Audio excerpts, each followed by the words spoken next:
Let's talk about it. Let's talk about it.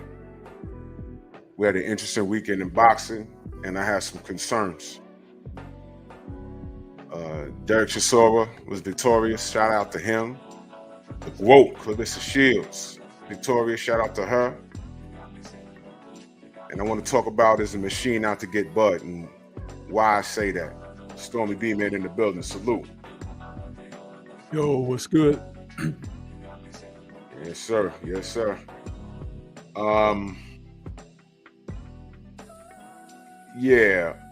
First, let's talk about the two matches that we did watch. Shout out to Derek Chisora. I did a video on him. And shout out to the GOAT. I didn't do a video on her yet. You know, I'm very busy this weekend. But first, let's talk about Clarissa Shields first. Your thoughts on her performance at heavyweight? Well, what was interesting is the fact that, and I broke this down on my post-fight show. Clarissa came out. We could obviously see the difference in her anatomy, having put on the additional weight and muscle, because it was definitely muscle, not fat. But I knew that skill-wise that she was a lot better than Joannice, and I knew that she could be faster, and you know, they were miles apart in the skill sets of being able to box. However, what was not accounted for was what we saw as the end result of the fight. And I attribute that to something that goes back to what has been the norm for her career. Clarissa has campaigned in the middleweight divisions, 68, 60, 54, through 14 fights, and last night was her 15th professional fight. In those 14 fights, she had just 2 knockouts, which came early in her career. People made fun of her not being able to knock people out and stuff like that, saying she has no punching power. She could always punch, but it's something a little bit different when someone is punching with speed, punch placement with speed, and being prepared to move for whatever could be coming back, things of that nature. She has trained well and has become a master of that, to the degree that there was a change up for last night's performance, but not just in her physical approach. But check this out. A couple years ago when she fought Savannah Marshall had been known to be really banging women around at that 168-pound division. She was knocking people out, hurting them real bad. They had a couple of common opponents, and she banged them out like, you know, instead Clarissa may have really outclassed them, where Savannah was banging them out. Well, when they fought one another, Clarissa was faster, outworked Savannah, landed punches like 4-1 or 5-2. And she spoke of Savannah being very strong. Hit her one time and said she couldn't see for a while. But a little bit later, after the fight, and I'm not talking about the post-fight, it's later, Clarissa revealed something about Savannah that people didn't know. She said that after the weigh-in and the night that they fought, Clarissa rehydrated up about 8 or 9 pounds. But she revealed that Savannah rehydrated up about 20 pounds. So I remember that. So she was basically fighting a light heavyweight or cruiserweight at that time. Yep. And nobody said anything, by the way. Nobody said anything, but it made sense about why Savannah was having the success that she was having against the women that she was fighting at 168 And it made sense of what was happening to those women in the fights. Flash forward to last night when Clarissa weighed in at 174 plus, right under the light heavyweight division. And the opponent that she was fighting, Vanessa Gilnese, who had been as high as 230 plus pounds fighting in the women's division. But her last several fights, I think her last 3 fights before Clarissa, or last 2 fights before Clarissa, she's been a light heavyweight, 174, 170 something, you know? When you saw what Clarissa did, who intentionally set down on her punches, you saw the residual effect. Yeah. But you saw the residual effect of Clarissa being a bigger woman too than she had been noted to be campaigning at the middleweight divisions. So in this instance, the size came into play because she's not a small woman, Clarissa. Right. She's not. For her size, weight, and her age, she's a full-bodied, stout woman. So has she been draining herself fighting to compete with the names in the middleweight divisions? And now that she's where she could be really comfortable, this is what we could see from her. It makes all the sense in the world that what you're looking at, the sweet science of the sport, this woman can knock your freaking block off. That's right. And that's the story that has been shown and told to me after simple observation. Because see, I told you, I cover everybody. I cover everything. And I'm watching all the time. And if I hadn't paid attention to the Savannah Marshall byline story, I wouldn't be able to say what I'm saying right now. That's right. But because I do pay attention and I'm laying it out for you all to understand, this is why you need to stop listening to guys that are just waving pom-poms, talking about fighters and kissing their rear end and everything, but study up to what you're looking at. What she accomplished last night, she was comfortable. And it didn't take long, did it? It was like, bang, bang, hey, let's go to the after fight party. It was really that impressive. And when I saw her do what she did last night, it came to me like a ton of bricks. It was like, oh, this is why Savannah has been. I'm like, imagine if Clarissa had rehydrated up. That's right. Like Savannah did. That's right. It's a different fight. Way different. And not necessarily for Savannah. You know?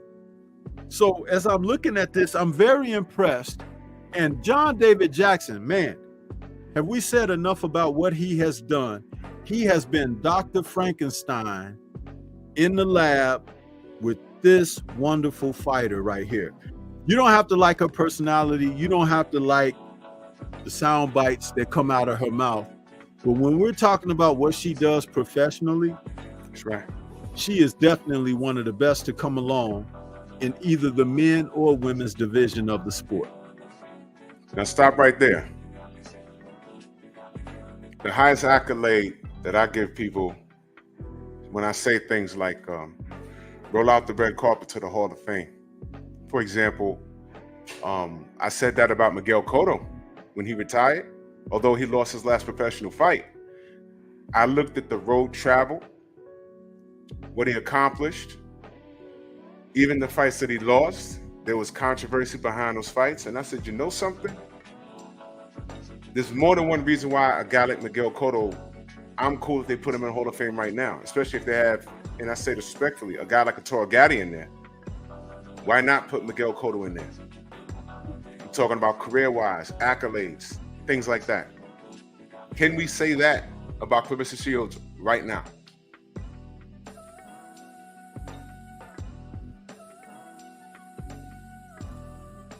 is that Hall of Fame? Is her career Hall of Fame worthy right now as it stands?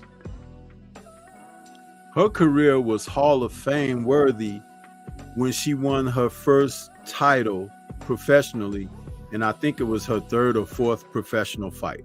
Fourth fight, yeah. With 2 Olympic gold medals behind her, and accomplishing that in such a short period of time.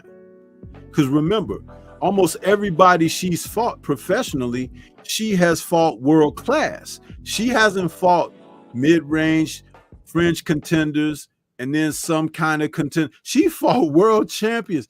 Her first professional fight was against Franchon Cruz de Southern. That's right. Who does that? Her. Yeah. Yeah. So what I'm seeing here, definitely Hall of Fame. But what she did with last night's accomplishment, something I hadn't seen since Sugar Ray Leonard defeated Donnie Lalonde back in 88. Yeah. Or 89, I forget the year. But Sugar Ray Leonard took on, after defeating Marvin Hagler, he looked to slay more dragons. And he had an opportunity to win WBC 168-pound title, and also I forget what sanctioning body, but a light heavyweight title by facing Donnie Lalonde. And with those 2 titles on the line, Ray Leonard fought Donnie Lalonde in a tough fight for him, because Lalonde was a definite true light heavyweight. He even dropped Ray in that fight and gave him a cut. I think that was the first time Ray had been cut in a fight. Right. And it was like, whoa, it was a tough fight for him. And interestingly, Ray Leonard got on the scales for the Donnie Lalonde fight, and he had rolls of silver dollars in his sweatpants. Yeah, I heard about to help him make the weight. Yeah. But in a grueling fight, he took out Donnie Lalonde, knocked him out, and won 2 titles in one night, 2 different weight classes, the equivalent of what the GOAT did last night. Now, are you going to tell Sugar Ray Leonard that he's not Hall of Fame worthy, and he won a gold medal as well? Absolutely not. But Clarissa's got him beat because she's got 2 gold medals, and she is 2 times undisputed and now 5-time world champion. Yeah. Amazing. That's amazing stuff. I am not hating on anything that she's accomplished. I'm giving her flowers, letting her know that, you know what, just keep pushing. Push that bar as far into the heavens as you can, because you get you give others something to shoot for. True story. And I see you, Hen Dog. I said Miguel Cotto for a reason. I'm gonna do a video on Miguel Cotto. There's a reason why I say that. When I factor in things about fighters, I tend to go beyond the accolades. I also look at the path that they've traveled. For example, would we agree that Devin Haney's path that he traveled was more noble than Vasily Lomachenko? But meanwhile, who's celebrating? You understand? Miguel Cotto, for example, when I'm talking to our brother Hen Dog, Miguel Cotto has 2 losses on his record that shouldn't be there. The first one is Antonio Margarito, because I firmly believe he was cheated in that fight. The second one was Manny Pacquiao. Did y'all know that when he fought Manny Pacquiao, Miguel was the WBO champion, but he was made to come in at 145 on fight night because although he was a champion, Manny Pacquiao was the A side. Both fought for top rank under the WBO banner. You know what I mean? But he was made to come in drained, and that's part of the reason why he lost that fight. He wasn't physically healthy, but he did it because that's the business, and he said he would never do again. And I think he'd have beat Miguel. I think Miguel would have beat Manny in a rematch, because when Manny was in the process of ducking Floyd Mayweather, he looked towards Miguel Cotto for a rematch. Miguel said, I will fight you, but I'm not coming down to 147. I'm at 154, and I will fight you at 154. Manny Pacquiao said no. That's a true story. So I respect the road travel. These are things I factor in. And I think Miguel Cotto is one of those guys that was a victim of politics because he was under the Top Rank banner. Remember, he fought Margarito under the Top Rank banner, and Margarito tried to kill him in the ring. And then, not to be outdone, he gets in there as WBO champion, and Bob Arum makes. They say we want him coming in at 150. You're the 147-pound WBO champion. You're the welterweight champion. Why are you weight draining at 145? But he did it. And if he didn't do it, if he'd have said no to the Manny Pacquiao fight, they'd have called him a coward and they'd eventually stripped him. So that's the business that we don't talk about. So it's things like that I factor in. And he was a professional. He was. So I respect Miguel Cotto. I was just using his name as an example. But long story short, Clarissa Shields she's an all-time great. She's an all-time great. You never forget, she had to go to MMA because she couldn't find an opponent in boxing for a while. So this woman has, and I know she said some things that we don't agree with, but we're not talking about that. We're talking about her ring accomplishments. Her ring accomplishments, her career accomplishments. No boxer that's laced up right now has done what she's done. And this is also going to come into the point of the show. But let's pivot over to Derek Chisora. Man, that was a fun fight. And I compared this fight, and on my video, I stated, I didn't even speak about this fight. I wasn't talking about this fight. I wasn't amped about this fight until the day of. And I was in the gym, and I said, wait a minute. This isn't Academy Award winning movie. This was The Expendables. And let me get my nerd on for a minute. When The Expendables, when we knew that movie was being made, my friends and I said, you know what? In our age group, we got to run to the theaters and see this movie because it was the first time you're going to see your favorite action stars from the 80s and some from the 90s on one screen. And that was epic for fans. Nobody was getting Academy Award, those super duper films where you get academies and stuff. We knew what we was getting with that film franchise. We got 3 movies out of that, and if an actor from the 80s was in the first, he was in the second. If he wasn't in the second and the first, he was in the third. So we knew we just wanted a basic plot and things blowing up and heads popping off, and that's what we got. So that I knew what I was getting when Joe Joyce versus Derek Chisora. I said, man, somebody may get knocked out, and it was a general idea that it was Derek Chisora. And it's like whenever they need to fill a spot or make some money in the heavyweight division, call up Del Boy. And he shows up, and one thing you cannot deny is that Del Boy shows up and he is who he is. You can't say he's out of shape. That's just how he fights. And now he's 40 years old. But this guy comes up, he doesn't come up to lay down. And that's what I said in my video. He hasn't won all of his fights. But my goodness, there's a special place in boxing heaven. I didn't say Hall of Fame. I said there's a special place in boxing heaven for a guy like Derek Chisora. We run down his resume. He got some names on there. He didn't fight everybody, but in my opinion, he fought enough. I don't think his ribs is touching. He's one of those guys that's just not doing it for money. But when you ring his phone, he says, yeah, I'll do it. And he doesn't come to lay down. And people thought that Joe Joyce was actually going to weigh him down and catch up to him. I thought that. But it wasn't until like 3 or 4 hours before the fight, I said, you know what? I want to watch this. And I wasn't disappointed. Joe Joyce was Joe Joyce. Frankensteinish. Very strong. Big dude. The trolling leading up to the fight was downright disrespectful, but that's what Derek Chisora does. The dude showed up, and when Stormy told me he did this, I had to go back and look at it. The dude showed up to the press conference with a Zilly Zang mask on. I said, damn it, this dude, man. My gosh, man. And I said, dude, that was so funny. That was funny. I said, man, Joe gonna kick his ass, man. But he tried. But Derek showed true grit. Derek showed that he has somewhat of an IQ, a boxing IQ. And what skill set he had was enough to get him a win, man. He dropped Joe Joyce in the 9th round, man.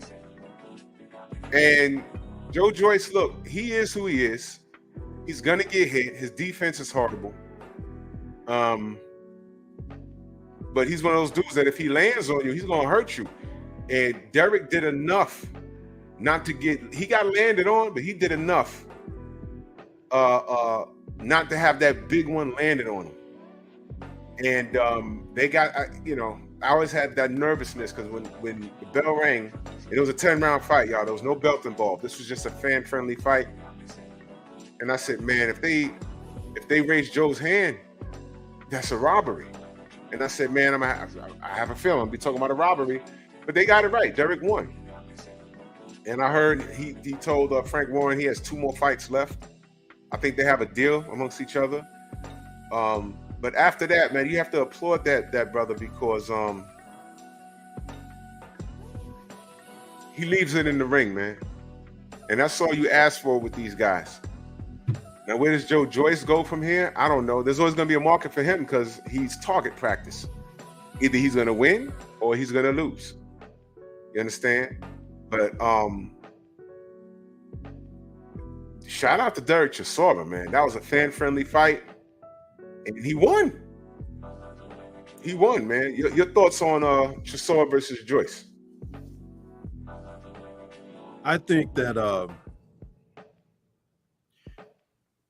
Chisora, and I've been one to call him L Boy because he had put a ton of losses together. Yeah. Strung them in a row. But part of that is because I don't think he likes to train. I can't prove that, but I see certain things in his efforts that tell me that road work may not be a part of the curriculum. Eating what he wants to eat appears to be part of his curriculum. Do you think he's untrainable, though? You think he's one of those guys? No, like no. I just believe that he's his own man in those aspects. Mm-hmm. And he could have been far more successful. Mm. And guess what?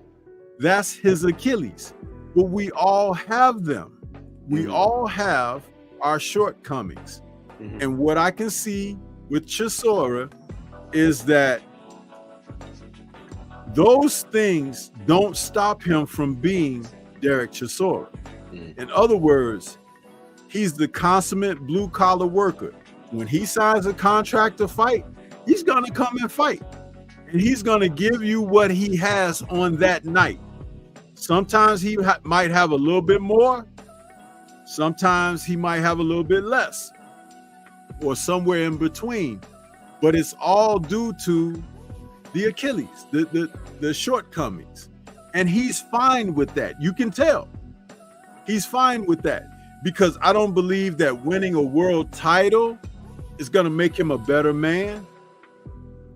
But going out there and giving the effort that he does, win, lose, or draw, he's good with that. And guess what? That is more than almost 90% of the fighters in the sport. Mm. Because he's going to do that. He's going to give you what he has for as long as he can. And last night, I felt that he tapped out at the end of the first round. Mm. But he found ways to thrive and survive. And then when he really began to run on fumes, you saw him literally turn and run to get away from Joyce a little bit, because it wasn't that he was being cowardly. he was trying to suck in some oxygen and get himself together so he could, continue. And there was a point, I don't remember which round it was, but it was definitely before he dropped Joyce. He got hit with a left hook that buckled him. Ooh, yeah. And I was like, uh-oh. And even the ref was like right there. Yeah, the ref was ready. Looking to come. And he found some surge of energy and fought Joyce off of him, almost back toward the center of the ring, but he bought himself some time. That's a veteran. That's experience. That's a fighter who never says die. And that's what people love about the sport of boxing. You think that you might love this guy or that guy or whatever, but what you really love is seeing someone tap that reservoir of can-do spirit, warrior spirit, the aggression of I ain't going nowhere, that type of thing, because it's a most admirable quality when it's on display. When you're seeing that, that's what brings the heat. That's what makes you say, well, damn, that's special. I don't know if I could do that. You know what I'm saying? And that's what the consensus is when you see and witness those things. And Joyce is the absorbing man. He will take stuff and he'll be trying to dish it out. He's never trying to get out of the way of danger. He's always in the danger zone. Yep. And we love that about guys like this. This is why I talked about the fight and I said it's a good fight to watch because it's going to be a fan favorite type match. Right. That's right. For those of you who are old enough and been around long enough, you go back to a previous era. We had a fight similar to that when it was Tim Witherspoon and Ray Mercer. That's right. Those two guys came out for a fight like that and they gave as good as they got, and it was exciting. It was like rock'em sock'em robots. It was that kind of thing. And the Madison Square Garden, they were cheering for those dudes. And that's the most that you can ask when you're tuning in to watch a boxing match. And when guys are fighting like that, it don't matter about being the best in the world or being a world champion or I'm a #1 contender trying to protect my position. It's about, drinking somebody under the table. You remember the movie Thor when he and what's his name, the Dr. Solvik, they were at the bar and they were talking about Jane and they were drinking and they start challenging each other with how much they could chug. And of course, nobody can drink Thor under the table, but Selvig was going for it, right? And then you saw later on Thor carrying Selvig back to the trailer, the truck, and he told Jane, he's a good man. He gave it all. He gave it his all. That's exactly what we're talking about with this boxing. These men, they gave what they had, and it was damn good fun. We don't always have to see a classic like Mayweather and Pacquiao or something like that. These fights will suffice. Yeah. But what you're seeing also is there's not a lot of these guys left. There's not a lot of them left. That's right. Because this is what you tune in to watch boxing for. How many times did you not know boxing was on and you happen to flip the stations and you see a match? It could be a couple of guys you never seen before, but they blending, they getting into the business, and you sit there and watch the whole thing. On Telemundo, back in the day, Telemundo used to air their boxing program at the same time Friday Night Fights would air. And I would be flicking channels back and forth. I didn't understand the word on Telemundo, but man, they had some dudes on there scrapping. Great. And I don't even remember their damn names, but I'm like, whoa, be crazy over there, man. Yep. Man, we don't see that anymore. So I don't even know much about the card there because by the time I got home, it was on already.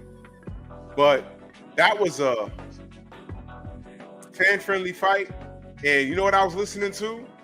The audience. and I say this all the time, I'll give the UK audience all the credit in the world. And I say this, and I stand on it. I wish the American boxing public loved boxing like the UK loves it, because they were into that fight. They were into that fight. With every punch landed, you heard them. Oh! I was like, yo, and that right there gets you amped. That gets you amped, and that's all we can ask for. And there's not that many guys lingering around like that. Exactly, Xavier. Jorge Paez was big on Telemundo. That's where I saw him. First time I saw Jorge was on Telemundo. Those guys had some. For those of you that don't know, Friday night fights on ESPN. The rival boxing program was on Telemundo, same time, and I would have to flick back and forth to watch those. And I didn't know who those Spanish guys were, but I saw some of the best boxing in fights. There'd be two dudes you never heard of in a 4-rounder, and as soon as that bell ring, they start in the middle and they don't stop. Those little guys at strawweight, they're like wind-up dolls. Unlimited gas tank, and they boop, boop, boop, boop, boop. There'd be like 40 knockdowns in there. In a 4-rounder, man, that was crazy. And we're so spoiled right now. You just don't have that anymore. You just don't have it. It's just not there anymore. And this is why this sport has been on a slow decline. But you're going to turn around and it's just not going to be around anymore. And everyone's going to be like, well, what happened? Well, the American fan base, we have such ADD that we'll be over it in a week. We'll just start watching wrestling or something like that, something else. You know, I mean, my God, it's ridiculous. But shout out to Joe Joyce and shout out to Derek Chisora, man. That brother, man, he's another dude. I wouldn't mind when the dust settles and he hangs it up. I wouldn't mind at all seeing him in the pay-per-view. You remember the first time I noticed Derek Chisora was against Vitaly Klitschko. I said, who's this brother with the Union Jack bandana on around his mouth? And he walked up in there. He just violated Vitaly, talked all the mess in the world. I'm like, uh-oh. And remember he got in the ring, and he walked up to Vladimir and spit water right in his face. Yeah. I was like, yo. Yeah, man. What? What? Now, I got to imagine the only reason why Vladimir ain't hit him is because if I punch him in the face now, right here, there's not going to be any payday. But I'm like, yo, he couldn't have pushed him or something. That was crazy. I said, it's like, that was crazy. But the fact that he did that, I'm like, this dude gives 0 Fs. He doesn't care. And he didn't win the fight. And it was after that fight, David Haye walked up on him. Well, he walked up on the Klitschko's, but him and Derek got into it. Remember, he glossed me. Remember all of that? But he gives 0 Fs. He didn't care. And I said, damn, man, this dude, who is this guy? He didn't win every fight. David Haye stopped him. Dillian White stopped him. But you know what's crazy, Stormy? How many people you heard say Derek need to hang it up? I never heard it. Never heard it. The way Dillian White knocked him out, I thought he was going to retire there. No one's ever said, hang it up, Derek, you're done. No one. So that's just a little confirmation that it's about who gets knocked out. Some people, they just want to see gone. You know what I mean? But shout out to Derek Chisora. So, Chisora wins. Let me say something else about that card last night with Chisora and Joyce. There was a fight that took place on the undercard of that where they had a couple of super featherweights in a 10-rounder. That was Ryan Garner and Archie Sharp.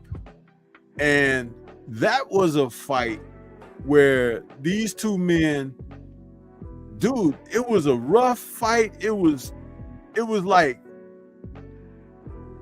almost like a club fight, you know? But it was entertaining because Garner, who came out victorious was in a situation where the taller, lankier Archie Sharp, he was a mover at first, but I knew he was going to get tired and slow down. So once he couldn't move like he did in the early rounds, he was holding and grappling and choking, and he was doing all these tactics. But Garner fought his way through it. But I was saying that if his corner would tell him, go to the body, because he was definitely head hunting, right? But he was doing whatever he could, but he was doing too much head hunting. But he ended up getting the decision. And I was like, I hope they don't rob this kid, because he fought hard. Garner did. Yeah. And Sharp was doing what he could try to do to survive. But it turned out to be one of those fights. But guess what? It was a featherweight version of Chisora and Joyce. It's that type of thing. That's why it was entertaining. You know what I'm saying? That's what I'm trying to say, is that sometimes, and these guys don't often make big bucks doing what they're doing, but they're putting out the same type of effort that maybe some of the guys who get paid the big bucks don't put out. But there should be some kind of special compensation for men who fight those rough fights like that, because, dude, that's what holds an audience. I'm telling you, it holds an audience. But yeah, I watched those two men, and I just kind of wanted to give them a shout out for the entertainment that they provided on that card last night. I think, doesn't Turk Al Sheik give out bonuses or something? Did I hear that?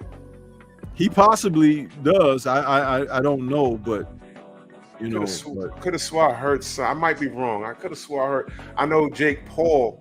These promoters could give out bonuses. They just don't, man, because they're such parasites and leeches, But they could if they really chose to. They chose to. So I want to pivot to Bud. Bud amongst the main fighters that we follow. Bud is on top of the world right now.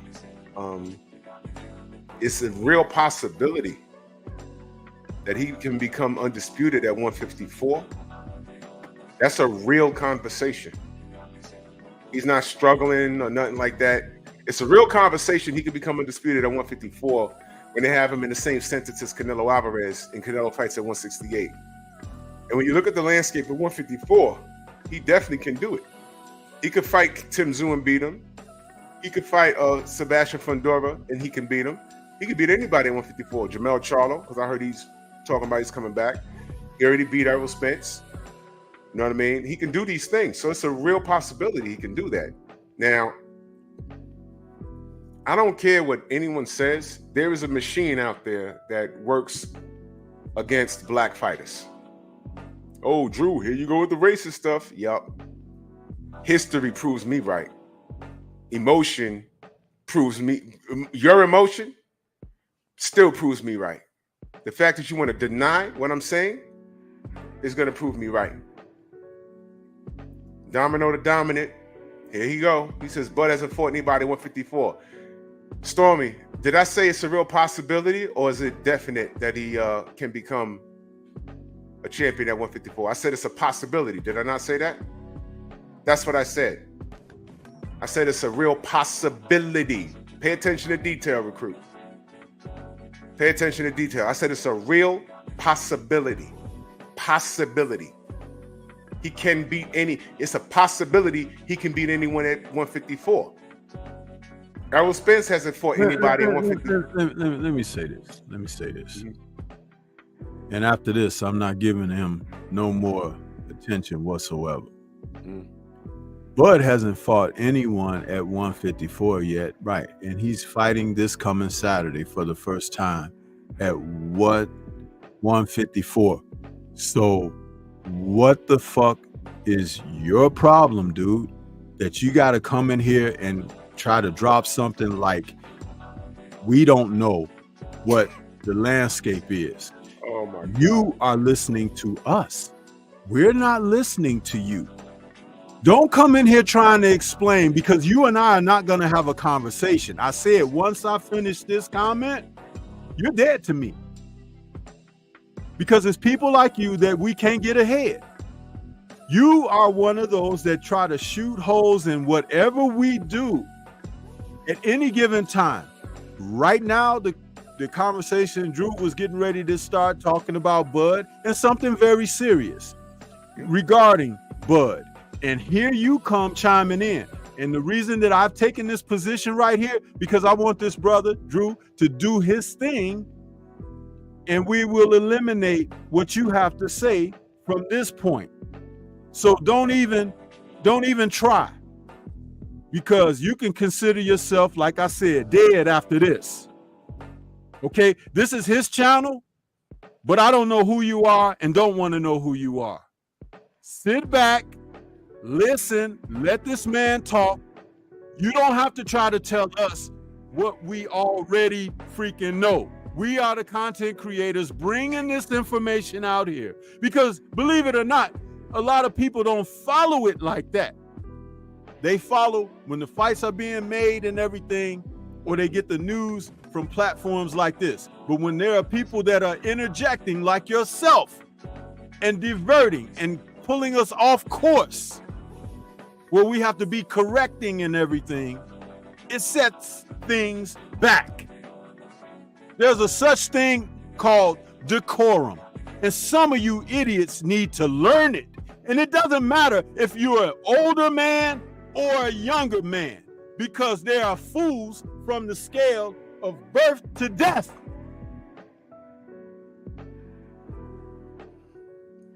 Go ahead, bro. I'm done with it. Domino, I just need you to listen, bro.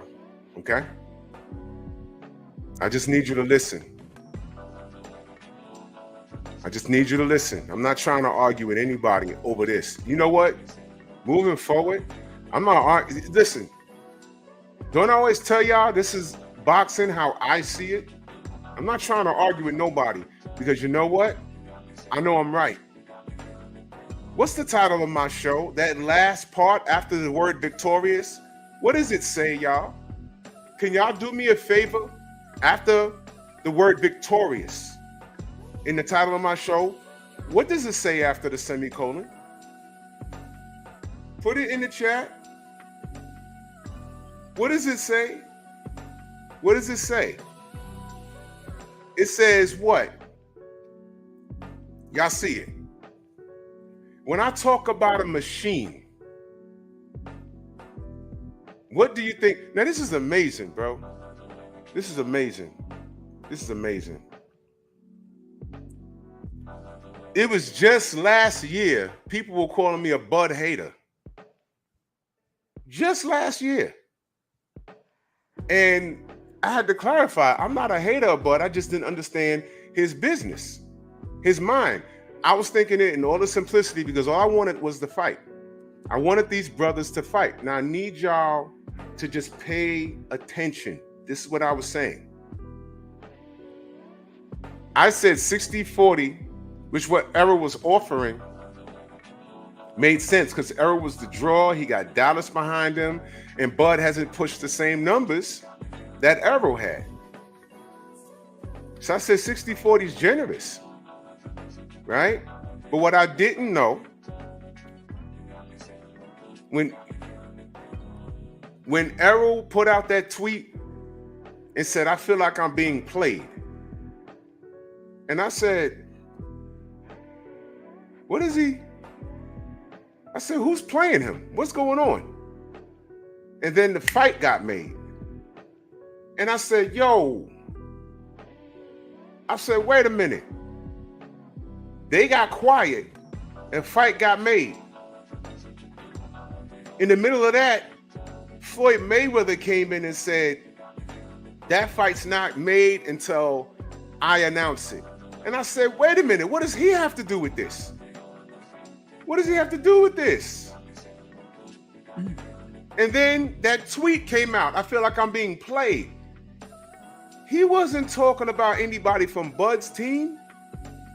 He was talking about Al Heyman.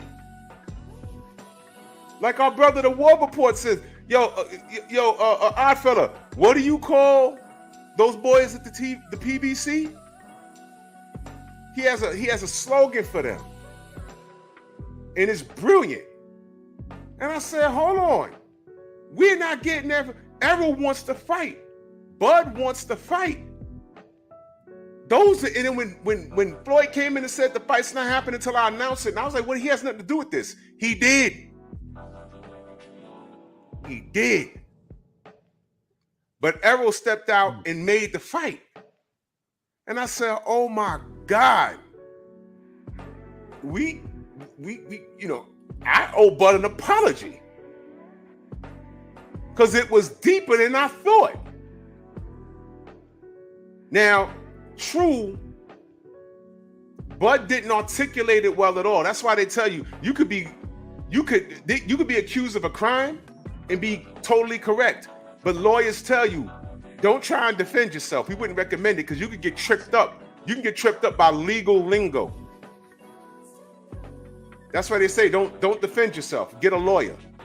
Well, yeah, I remember when Bud went live on the Instagram and tried to explain it. I said, nah, this is a sinking ship.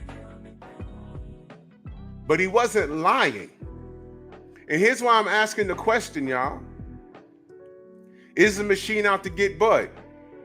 We all know that Floyd and the PBC, they didn't want Errol in the ring with Bud, but that happened already.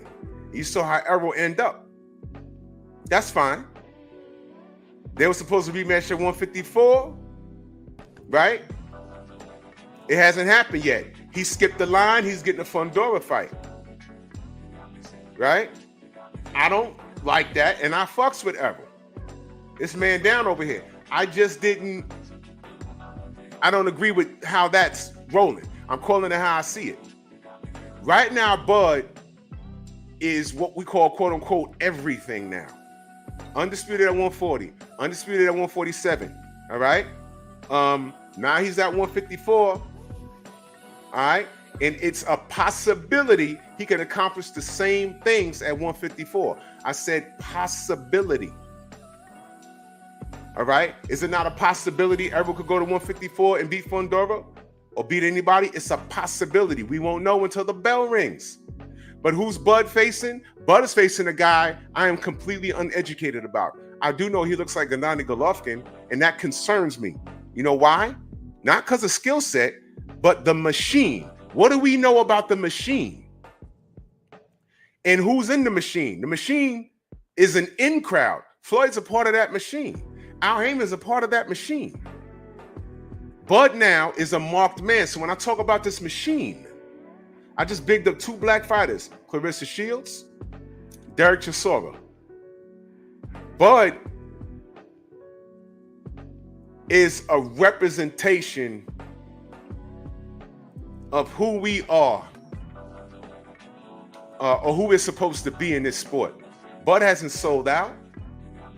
Bud played chess to the best of his abilities, and since he got the dub over Errol and he's undisputed in 2 divisions, that's a W. That's a win for him. It's supposed to be a win for us. But here's what concerns me. He's a marked man because now Bud is talking. Y'all watched that interview he did with Andre Ward?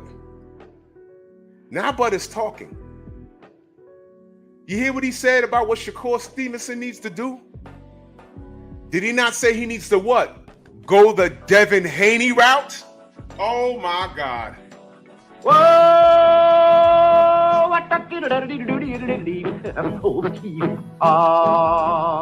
What? That's what he said. He said that. I said that. I said, does Shakur have the cojones enough to do what he needs to do and be his own product? Gamble on himself. And by the way, this is why you don't burn bridges. Because if he's not surrounded by anybody that knows how to do it, maybe, I mean, you ducked the fight with Devin, but maybe if you didn't talk crazy about him and y'all still maintained the relationship, you could have hit Bill up and asked, hey, Bill, how do I do this? I want to do what you guys are doing. How do I do it? But you done burnt the bridge now. Is he not surrounded by anybody that can guide him to do what Bill and Dev has accomplished? You see what I'm talking about? And then you see what they tried to do to Bill and Dev. You see that. They cut down Bill every chance they get. And they try to rob Devin. Can Shakur deal with that? Or do you want to go back to Top Rank and be assimilated like the Borg and say, look, I'm not like everybody else. See, I'm waving the Puerto Rican flag. That didn't help when you're fighting a boring fight. The Puerto Ricans ain't come and say, man, you're not boring. You just have great footwork. They didn't say any of that, bro. They threw you under the bus. Y'all see why we say certain things? Do y'all understand that? Y'all understand why I had a problem with him waving that flag? I said he should have been doing that in the Olympics. This looks like a sucker play now. That's business right there. And I remember saying I wouldn't be surprised if Bob Arum told him to wave that flag. I wouldn't have been surprised. But that's over now. But what I'm saying is Bud said Shakur should go that route. That's what he said. So now Bud is winning. He got belts to prove it. And now he's talking. That black man, that dark-skinned black man, they can't have that. They can't have that. You saw what they did to brother Deontay, right? What makes you think the machine is not looking at Bud like, okay, Bud better watch his water. Bud better only have wherever he goes. I hope he can afford a private jet so they don't lose your luggage. Bud better watch his meals. All right. Bud better have some superior drug testing. And if he ain't got to fight a PBC fighter, don't fight him. Because the red dots are all over Bud. All over him. They're going to try and get him. They're going to try and get him. Oh, Drew, why are you saying it's always about race, man? History proves me right. What makes you say that this is not going to happen? Tell me that. Tell me I'm lying about any of this stuff. Right now, on my Derek Chisora video, some dude, let me read to you exactly what this dude said.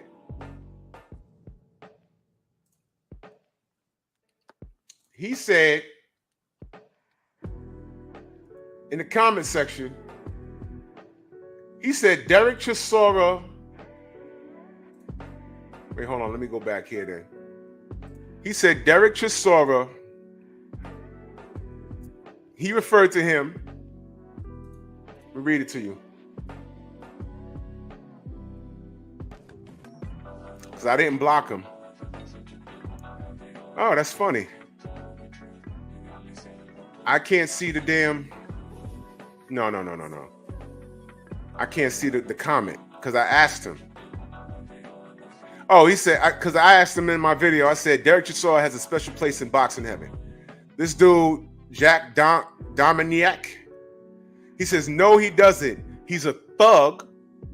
He referred to him as a thug who managed to beat a fighter with zero defense in boxing skills. Pause. My only question to him, because I'm not gonna dispute anything he said about Joe Joyce. You can think whatever. But wait a minute, sir. I asked him, what makes him a thug? And dude asked me this question 2 hours ago, so I responded an hour ago. What makes him a thug? Do y'all pay attention when people speak? He just called Derek Chisora a thug. I want to know what makes Derek Chisora a thug to him. What, the bandana Union Jack mask he waves? Wears as a mask? That time he spit water in Vladimir Klitschko's face? Or him and David Haye getting into a street fight? Or what? Why are you calling him a thug? You understand? Why he call that black man a thug? What's going on? Are y'all paying attention? There's certain words, certain slogans reserved for black fighters. Shakur pitched a shutout the other week, and the world called him boring. I enjoyed watching him hit and not get hit. I enjoyed it. But what did ESPN do? Show people leaving.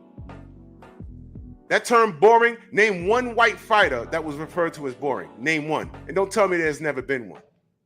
Name one. Name them. Are y'all watching boxing or are y'all watching boxing? The machine. Is the machine out to get Bud? That brother's winning. And now they got him in the ring with some dude from Who Gives a Ethics Stand. He looks like Triple G. He's a naturally bigger guy. So what? If he goes in there and gets knocked around, or it's a harder fight than we think, then what? All of a sudden, what? I know what comes with that. Oh, he's overrated after being 2 times undisputed. He's overrated. See, I knew he was overrated. Let me pivot to an article that Stormy brought to my attention from Box News 24. And this is the reason why I'm asking this question this evening. There was an article written about Bud by a fella by the name of Chris Williams. And I did share that in the chat too. So it's in there so they can go look on it. But please do talk about it. Yeah. Matter of fact, I'm gonna pull it up actually.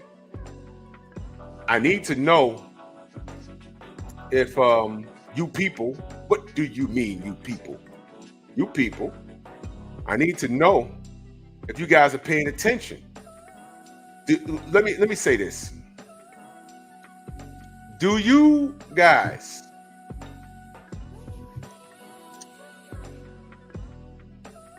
hold on.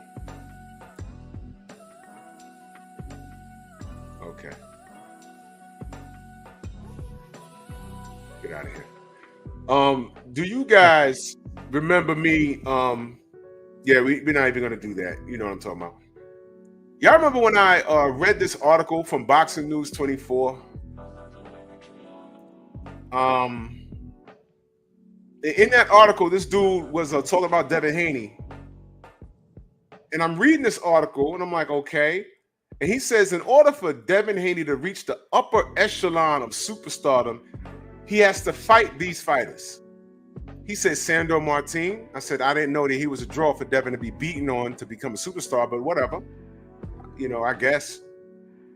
He said Subriel Matias. I said, okay, well, Bill came to the Strong House and said, I want to beat that guy. We want to fight that guy. Okay.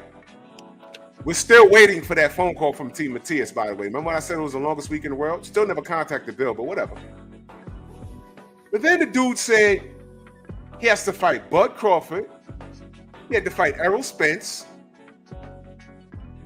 And a couple of other dudes that wasn't even in this division. And then he said David Benavidez. So then at that point, I said, who is this guy? Now, I don't know if it was Chris Williams, but I remember reading that on my morning live stream. And I said, wait a minute, Devin got to fight all these guys just to scratch the surface to be a superstar in the sport? You put him in the ring with guys that are super middleweights? I think Canelo was on that list. I said, Devin got to do all of that? And then I said, oh, this is a Tank Davis D-blowing camouflage. He camouflaged his D-blowing. In order for Devin to be a superstar like Tank, he got to fight several people, including David Benavidez, who fights at 168. And I read that here. You know, what? And see, articles are written like that, and you'll get a fly-by-night casual fan that'll read that and take that boxing person's opinion as gold, come to our YouTube channels and try and argue us down. And we're like, what? Where do you get that from? It's weird. Like I remember having a debate in my at my old job. And there was a bunch of dudes in there a bunch of know-nothings, but I was the boxing guy in there, I guess. And every time that was close to a Floyd Mayweather fight, they'd run to me. He's going to lose this time. He's going to lose this time. Oh, he's going to get it now. And I'm like, okay. And then they get into, oh, Floyd couldn't have survived in the 80s. I said, well, based off of what? And some of the stuff, oh, he wouldn't have beat Sugar Ray Leonard. We don't know that. He wouldn't have beat Tommy Hearns. We don't know that. He wouldn't even fought those guys. We don't know that. We don't know that. It's a good fantasy matches. That's what makes them fun. They're fantasy. But if you want to say what if they fought, then you can say that. But that's your opinion. Oh, he'd have never fought Marvin Hagler. I said, you're right. He said, my boy was like, yeah, you know that. He'd have ducked him. I said, no. He wouldn't have ducked Hagler. They would have never fought. Oh, because you know he's a duck. I said, no, they never fought. You know why? Oh, because he's a coward. I said, no. I said, let me ask you a question. What weight did Marvin fight at? They had to think for a minute. One dude had to go to his cell phone. I couldn't believe this. And these are the guys that argue with us. I said, let me help you. He fought at 160, middleweight. Yeah. And I said, when did Floyd Mayweather ever fight at 160?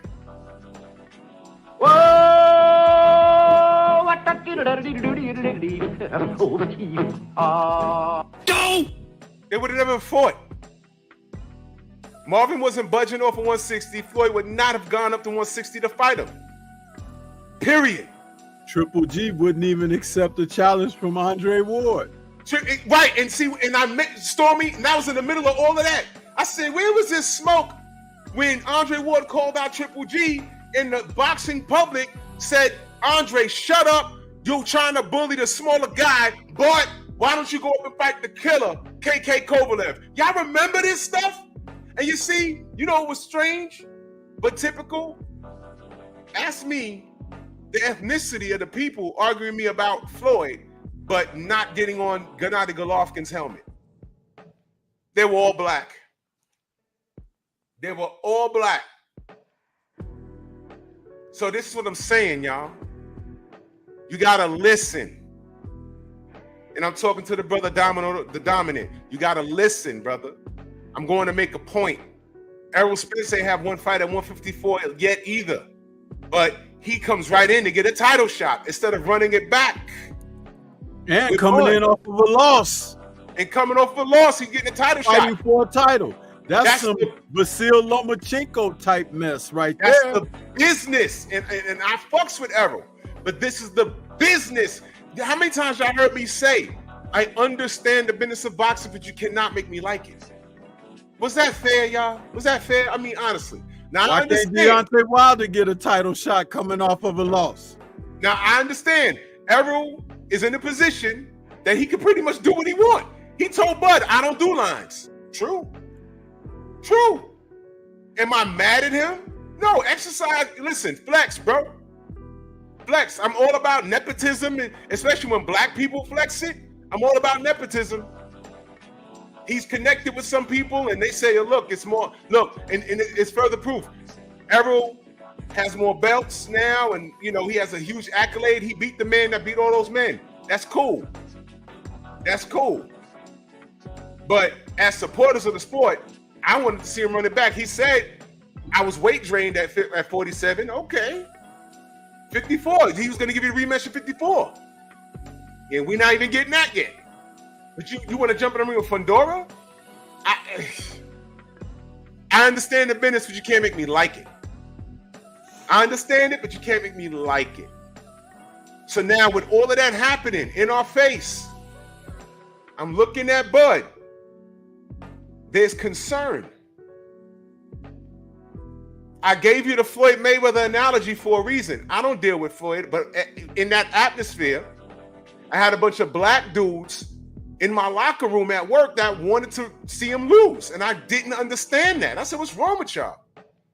Who he wouldn't fight in the 80s. That whole time, I said, yo, what are your thoughts on Andre Ward and Gennady Golovkin? They looked at me like I was talking Gennady Golovkin's language. I said, Gennady Golovkin. And then when he caught a little fire, yo, man, what you think about him? Domino, it's all good. It's all good. Yo, what you think about Canelo versus Triple G? I said, I don't like Triple G.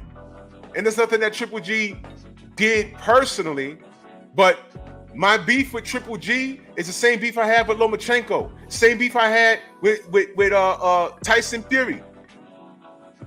These guys don't need my support because they have a red carpet rolled out for them. I don't need to support them because I already know what they're going to do. Bob Arum told us already, Lomachenko was the best thing he's seen since Muhammad Ali and Sugar Ray Leonard, and then he messed around and lost his second pro fight. How the hell did he get a title shot in his third? Where have you seen this for any black fighter? Where have you seen that? But then fast forward a couple of decades later, about a decade later, Shakur is boring? What? What are you talking about? Bob Arum told us the amount of money he lost on Bud, he could have bought a house in Beverly Hills. Meanwhile, he's a promoter. But then when asked, hey, Bob, why didn't you push the Manny Pacquiao-Bud Crawford fight? His exact words were, because I know how that fight ends. Manny's such a nice guy. What? Yeah, I know how it ends. He's a nice guy. Bud literally mops the floor at Manny Pacquiao. So he stopped. He said he killed, those exact words, I killed the fight. That's what he said, y'all. And I'm listening to that like, yo, wait a minute. Does he think he's using his inside voice and just speaking out loud? Was he supposed to? But you know what it is? Brothers and sisters, these guys just don't care no more. You know why? Because they understand that there's too much disarray with black fight fans. Y'all give Lomachenko life by calling him the Matrix. Y'all don't point out he lost his second pro fight, but y'all gonna call Shakur boring. Shakur was on Top Rank. He was trying to get the Loma fight. Nothing happened. I did a clickbait live stream, and the title was Lomachenko's the A-side. Y'all not saying it. Y'all know I did it last week. And I had people arguing with me. I said, y'all don't get the sarcasm? Are y'all listening to me, or did y'all just pop up? Lomachenko got y'all jumping like he's the A-side, y'all. How dare he say, I don't want to fight Tank. I'm not in the mood. Why is he talking like he's undisputed and he's undefeated? What? Shakur undefeated, Tank undefeated, Devin undefeated, and he beat him. But when he beat him, what did y'all Negroes do? Yo, Devin really lost. I'm just going to keep it boxing. What did Shakur do? He snake-eyed him and said, I thought Loma really won. And then you duck Devin, and now look. Look at you now. Look. Don't I tell y'all time reveals all truth? And now your big brother Bud is like, yo, you need to go the Devin Haney route.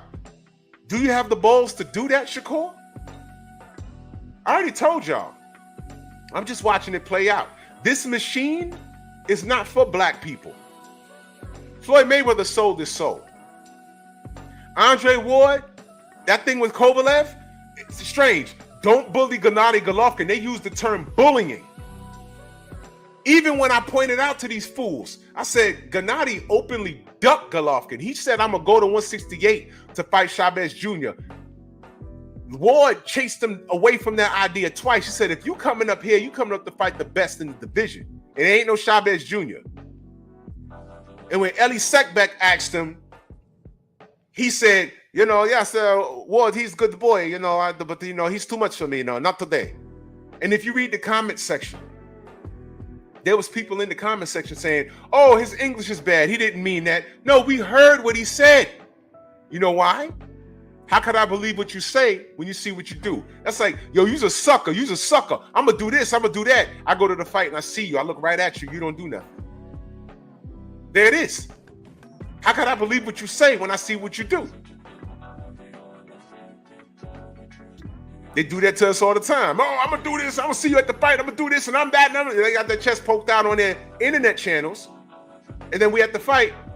Where you at? Don't see you. See? Time reveals all truth, don't it?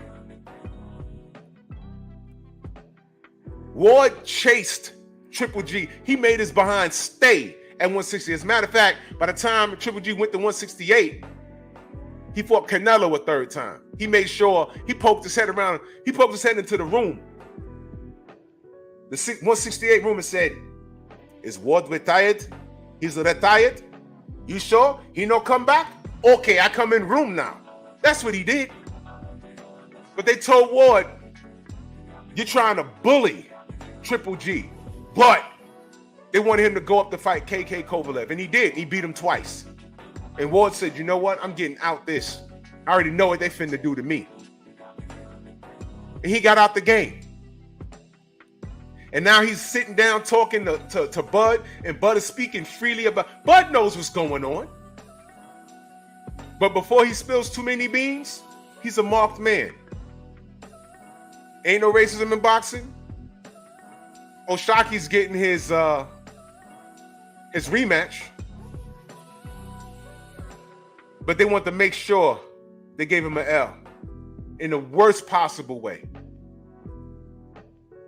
In the worst possible way. And that's what they do to us. That's what they do. That's why I told you fools, even if you feel you blickety blacks, you power blacks, you black power, fight the power ass dudes. I told y'all, even if your heart of hearts, if you felt Devin lost to Loma, you were supposed to shut up. You were supposed to you should have remained silent. Because that's the last dude you want to stand in the pocket for. BFTB was on the ground over there. They went up to him and said, you only rooted for Devin because he's black. Meanwhile, it's a whole bunch of white people waving a Ukrainian flag. So who was you rooting for Lomachenko? You was rooting for Lomachenko. Why? Why? Let me get rid of this troll. Thank you for the view. Make another account. Come back. I know you want to floss your teeth with the pubes, but you can't. It's reserved for your mama. You know, so shout out to Miguel. Hi, Miguel! Miguel! For allowing the trolls to come through. And every time I start talking about race and I'm right, here come the trolls. You know, and Miguel ain't gonna do nothing. Miguel's waiting for me to fly off the hinges and start F-bombing and everything else, but you can't do nothing with your rainbow flag over your futon, with your pierced nipple rings, with your boyfriend laying in between your legs, and I just want to see what Drew Titan's talking about today. He talking about racism. Let me send some bots in there to let me get him cursing so I can zap his stream. Hi, Miguel! Miguel! Ain't gonna get me, Miguel, but I got you, babe. I got you, babe. I got you, babe. Hi, Miguel! Miguel! Right in the poop chute, right, Miguel? You just slid right down Skid Row, the Hershey Highway. I mean, those drawers, you got boo-boo stains in the back and the front. And you do it proudly over there in San Francisco somewhere. I see you. Don't worry, sometime this week I'm going to talk about Canelo and I'm going to talk about Ryan, and you're going to be tuned in. It's going to be 2 hours of me slaying them, and I'm not going to break one rule. Then I'm going to see what you're going to do. Hi, Miguel! Miguel! By the way, Miguel watches me, you know, oiled up, butt naked, and he just fondles himself. Whack, jack, smack. I mean, he just bruises his private parts up. Whack, jack, smack. I mean, he's just shaking dice to Drew Titan. Whack, jack, smack. The Flash with one arm. Boxing, please. So all you blickety blacks, are we on code? Are we rooting for Bud? Are we telling him to be careful? I never said I hated Bud. I didn't understand this business. I said, dang, just take the 60-40. You remember that? Did I ever say Bud was trash? No, I said I understand it. But then after Errol started tweeting, I said, hold on, what's happening here? You see, part of being an adult is admitting when you messed up. When Errol put out that tweet, I said, hold on, what's he talking about? Then we found out that those brothers was trying to make the fight. And then here comes Floyd Mayweather. The fight ain't... See, Floyd, he's another person that he's so arrogant, his inside voice is now his outside voice, and he's getting away with it because no one's holding him accountable. Oh, well, Floyd got money, you know what I'm saying? He ain't hating on nobody. Yeah, all right. You sure he got money? He was held up in Dubai for what exactly? And don't look now, What are all these clown fights about? The gentleman did a really good video about that, didn't he? Manny Pacquiao in a clown fight, Floyd in a clown fight. Do they owe someone money? I mean, I'm just curious. He's very busy in retirement. Why are all these other fighters leaving him? Why are all these fighters leaving? He has a good stable of dudes that just say they want to do. Matter of fact, didn't Shakur say, they asked him, man, why you go to Top Rank? Why didn't you go to Floyd? And what did he say? It seemed like a lot of talk over there. I said, why would he say that? I wonder. I ain't like him going to Top Rank. Now you see why. But I wonder. But the route for Shakur to go, maybe I'll talk about Shakur tomorrow. Because what you guys don't realize, when I just lose it on these black fighters, is because they behavior becomes unbecoming. And they just are all off code. They are all off code. And they don't understand that there's a bigger picture, and that at the end of the day, all of you guys are food for the machine. Let me step down off my soapbox. Stormy, your thoughts, bro?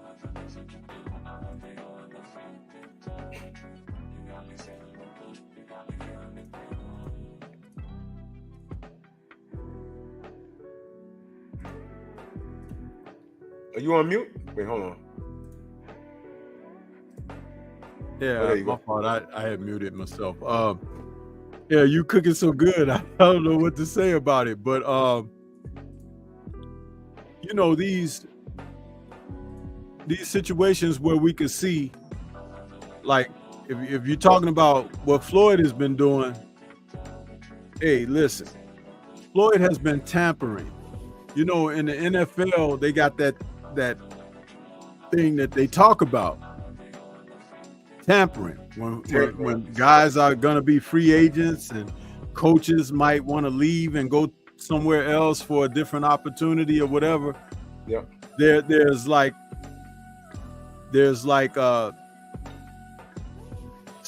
stipulations in place to guard against that, where you can't negotiate or talk to someone before ties have been severed and stuff like that.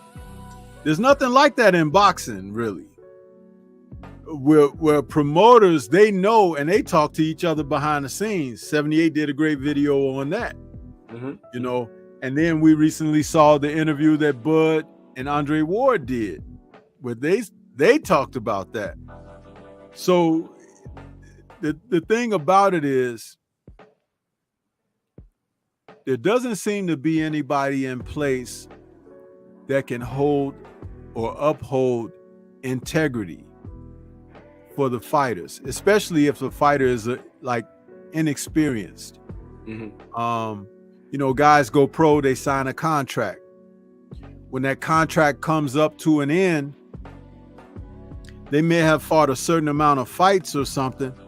Maybe even a title may have come across their way, but there's still nothing in place to help them prepare for the business of boxing going forward. Turning pro, getting a contract, that's great. But what you do in the next phase, the next step, there doesn't seem to be much of a learning curve for that for fighters. And they can fall into certain pitfalls that are detrimental to their growth, to their opportunities. And people like Floyd, Oscar, Bernard, they don't help. It's almost like it's every man for himself. Right. And you heard me say this about boxing being a brotherhood. Yeah. One of the things about being a part of this so-called brotherhood is that it's still Masonic to a certain degree. And there are certain aspects where you have to walk your own plank.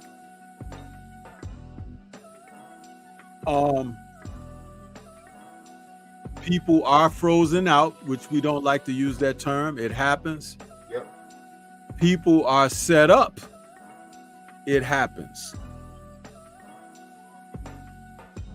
But all you have to do is look at the familiar names and faces that go along with what's happening in the sport. Floyd is out there. You know, Floyd is now what, almost 50 years old? Yeah. But he's still getting in the ring with people. Go figure that. He supposedly has been one of the richest, if not the richest fighter in the history of boxing. But is that really true? Because he still has to get in there and dance for somebody. And when I say dance, I ain't talking about dancing boxing. I'm talking about buck dance. Yeah. He is doing it not on his own accord, no matter what you may think. And usually, I'm sorry. Go ahead. And that usually happens when someone has given up something of themselves, sold themselves out, and sold themselves short. Say it again, bro. Yeah, that happens. When you compromise ethics and virtues, this is what can happen to you. In that world that they exist in, people lose their lives. And sometimes it be made to look like an accident. Plane fall out the sky. Yep. And I'm just saying, it's like we see it all the time. It's all around us. But again, we are living in a matrix where people, they're more inclined to believe a lie than they are the truth. And that's why we get people that'll come in here and make little comments and stuff, get themselves blocked. They're trying to distract. But it's funny how if you are out there in one of those areas or spaces where people are talking real nasty toward other classes of people, other ethnicities of people, all of that stuff is permitted. It's allowed. It's allowed. It's allowed by Miguel. ¡Ay, Miguel! ¡Miguel! Miguel allows it. All I can tell them is get you a nice thick towel, put it between your teeth, and when Miguel get a hold of you, bite hard. On the towel. ¡Ay, Miguel! ¡Miguel! He gonna rip you a new one. Yeah. Let me ask y'all a question. Do y'all, you know what? I'm gonna put emphasis on that in another show. I know I'm gonna have to. Let me ask y'all a question. Do y'all think the industry of sports, basketball, football, hockey, soccer, boxing, do y'all think is that much different than the music or movie industry? You know what I'm talking about? Y'all know favors for flavors kind of thing. It's like, man, how does this dude keep getting work like this? Yo, how did this dude, get this contract? How's this dude always in these movies? How's this dude, It could be a number of things. That might be somebody's nephew, brother, or so, I talked about nepotism. I'm not gonna rip LeBron James for getting his son on not only in the league, but on his team. He's in a position of power. Exercise it. I ain't got no beef with that. I heard there was several players better than Bronny that could have went to the league. Listen, those are the breaks. This is real life. I'm sure that they wish they had fathers in positions of power to get them into the league. I'm sure. But that's just not how it goes. LeBron would be a sucker if he didn't get his son into the league at least.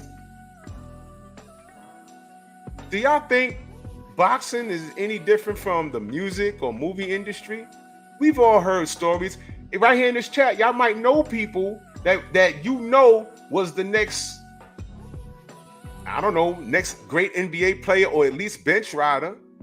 Let me ask y'all in the chat, how many people you know that was good at something?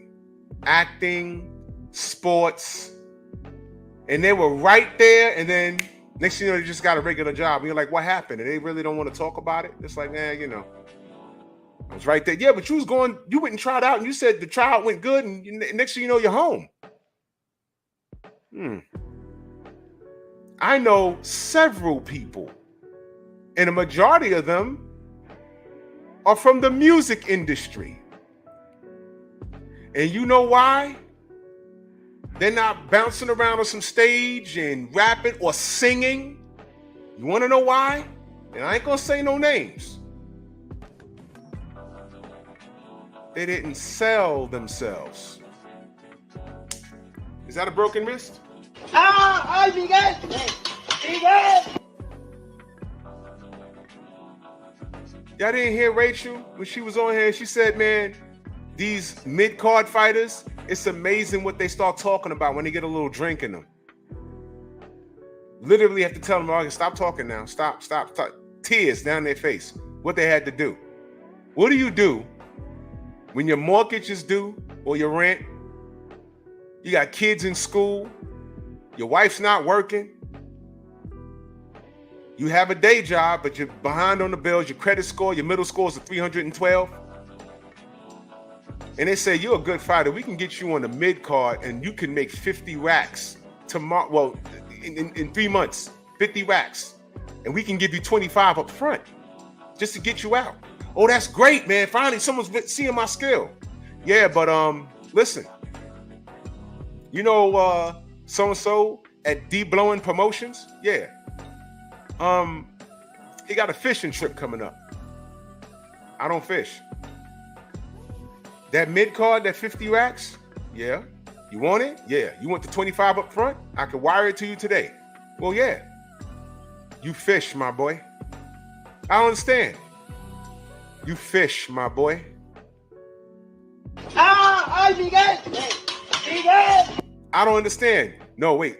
Come here. Let me tell you in your ear. Back rubs. Foot rubs.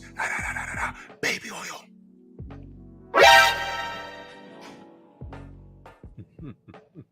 Now, either you're going to continue working at Walmart as a floor manager or you're going to get that quick 50 racks. And if y'all think that don't happen, you're crazy. Sugar Ray Leonard was molested when he was an Olympian. He talks about it in his book. Sugar Ray.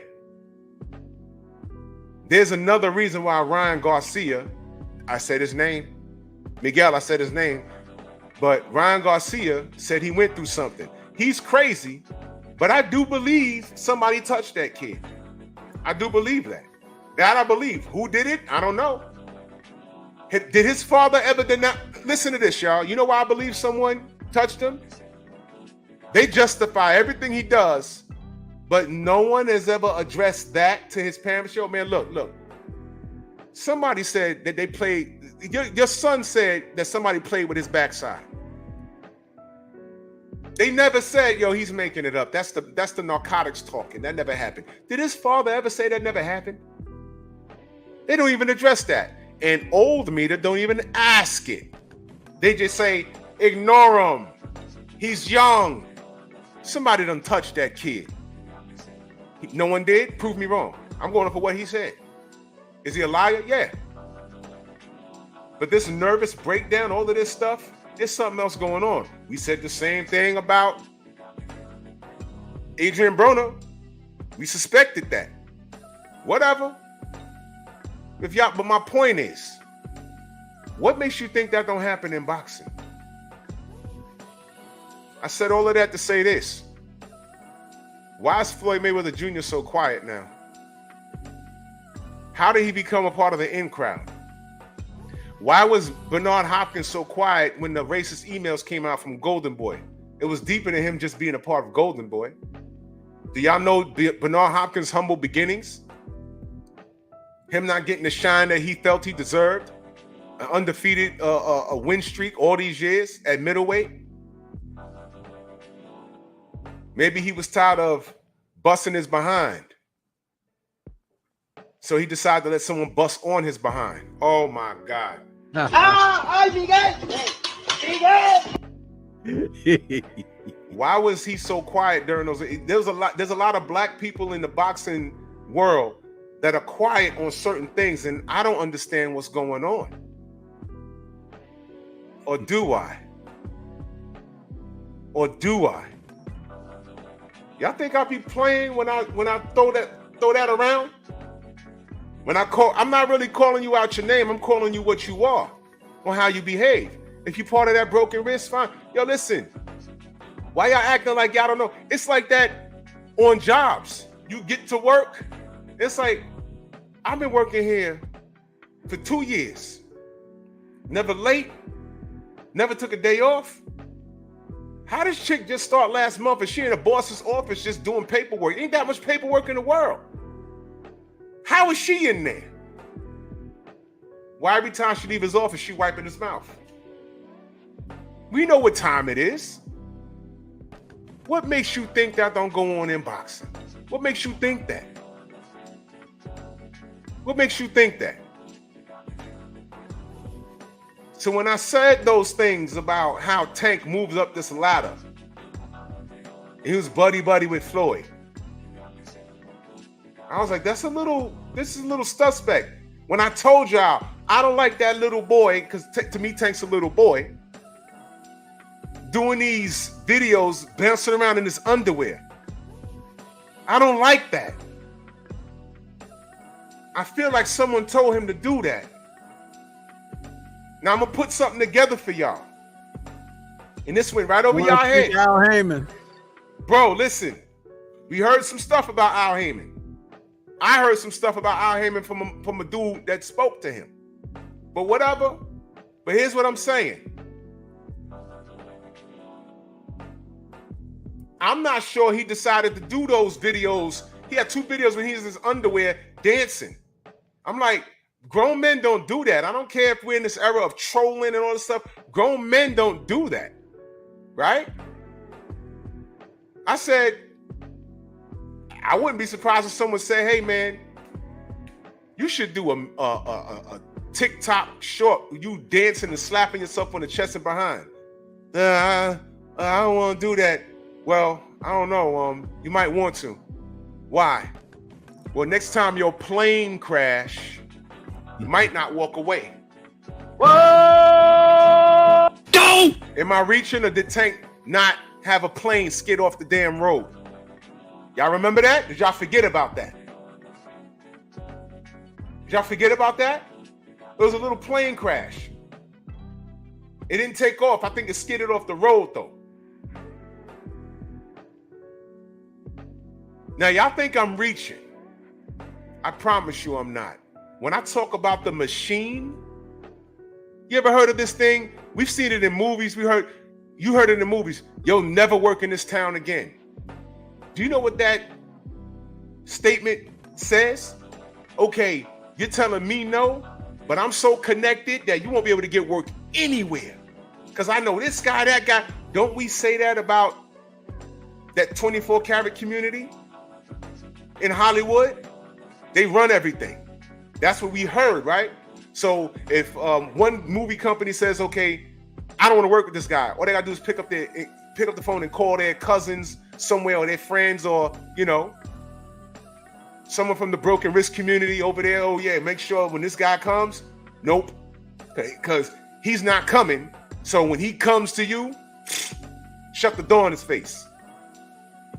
Now let me go back to my original question. How many people do y'all know that was on the brink of doing something great, going to the NBA, the NFL, singing, boxing, and then it just stopped? I know several people, especially in the music industry. I'm like, yo, shorty, what happened? You were singing background for this R&B singer, and you have a whole demo or a whole album put together already, but you just wait for someone to back it financially. And shorty just broke down and told me, she says, look, I went up in the such and such label and everything was fine. And they had outfits laid out for me and I was on cloud 9, and then I had a meeting. And what happened in that meeting? And the whole meeting was in code, and it didn't dawn on her until 10 minutes into the conversation. Shorty, we're telling you, we can make you a star, and if you sign this contract, but those cheeks you're sitting on at that table, those baby making hips, we want to get behind you And she said right there in the office, they don't even want, she said they even want to buy me a drink. And it was multiple dudes. They wanted to. And she's a Christian woman. And she said, you know what? No, thank you. She got up and left it. And they said, if you do this, don't think you could take your demo and go to this label and that label, because we're all connected. And he wasn't lying. And now she works for the Department of Sanitation. Makes a good living. But we could have been walking around singing her song. But because she didn't give up her booty.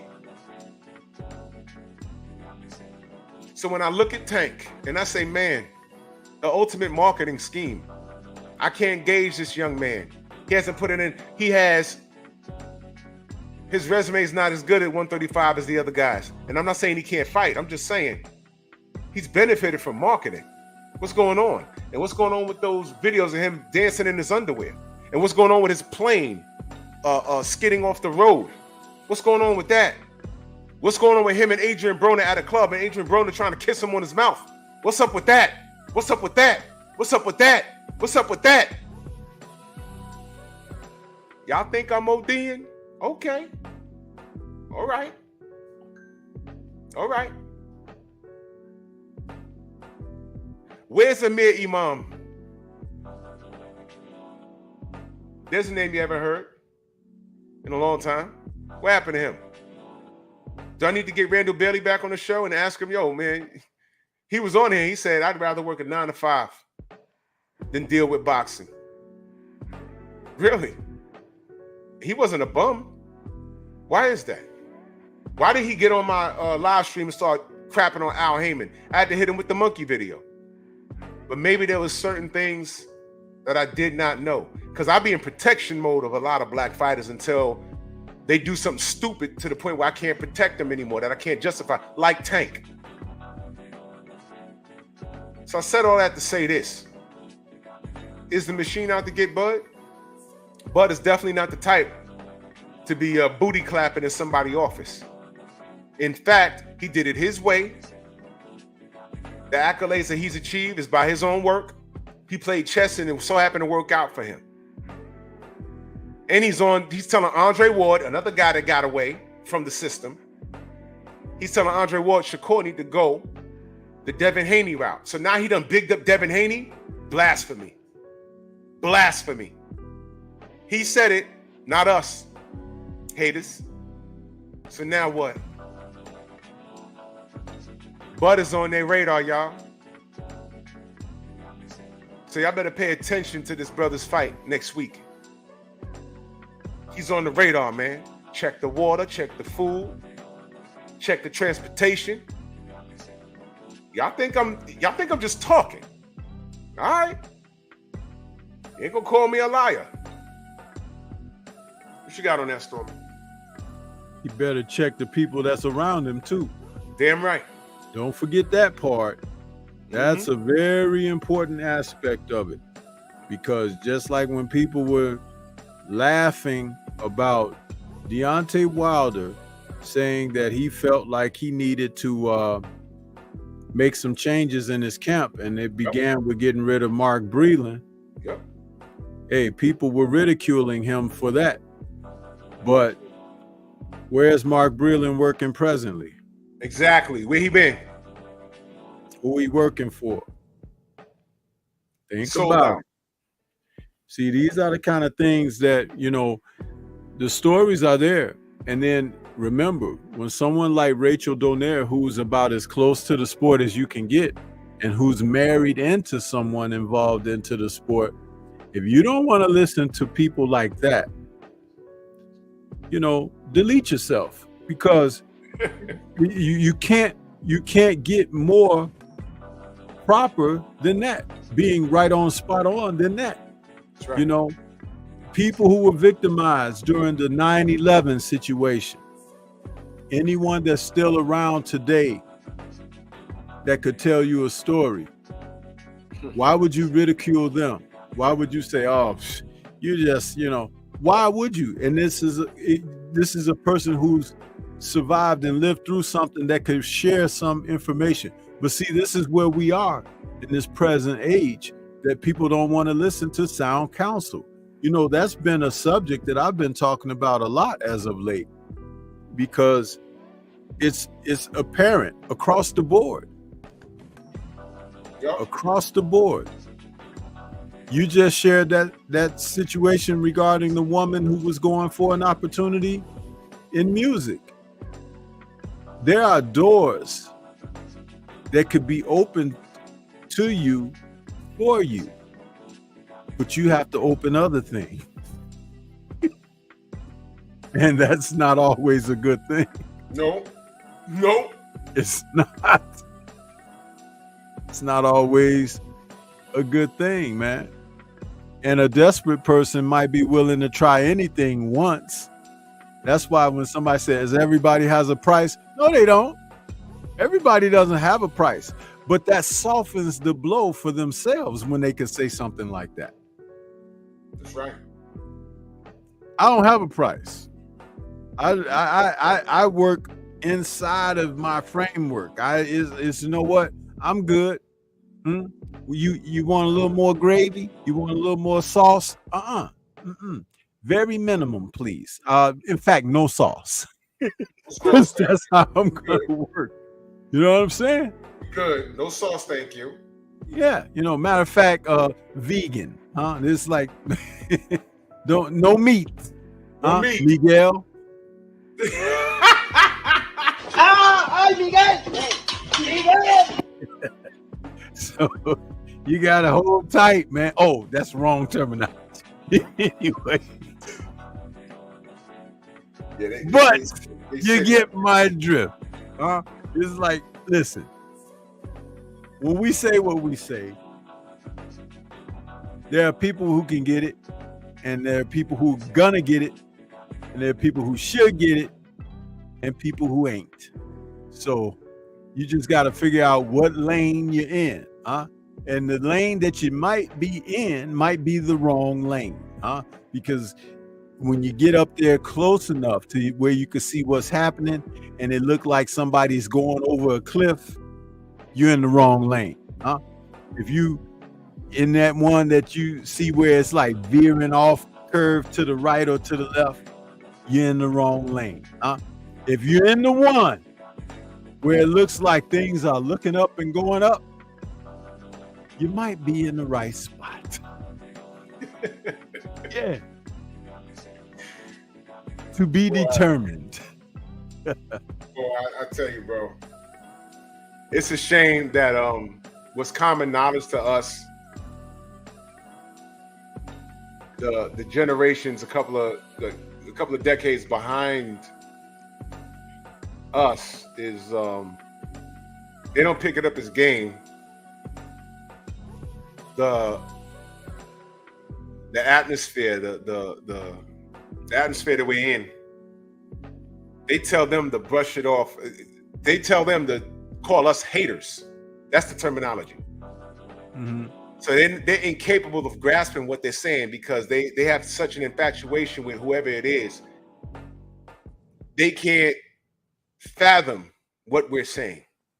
It's impossible. And I'm telling you, it's not. There's things that I see kids doing today. For instance, in the 90s, an artist like Sexy Red couldn't exist on this worldwide level. And it has nothing to do with social media. In the 90s, we had Adina Howard, who had a hit album, but she only went but so far. We had a chick called, not a chick, it was a group called Bees with Problems.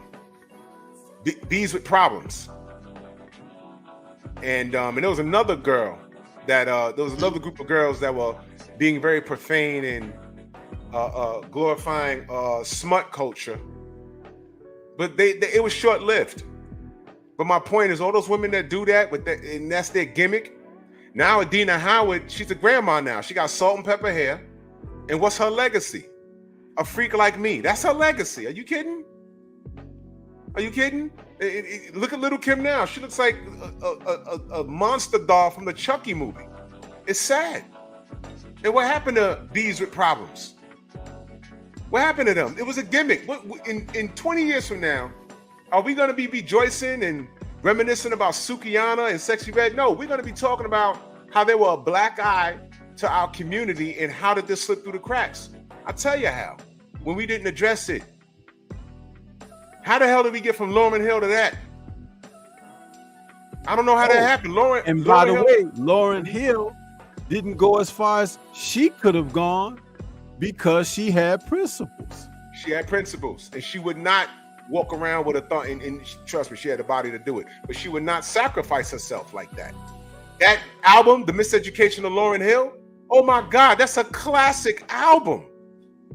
And they will have you think, because it's part of what they do, that someone like that is crazy or might be having mental issues or something like that because they did not go along with the program.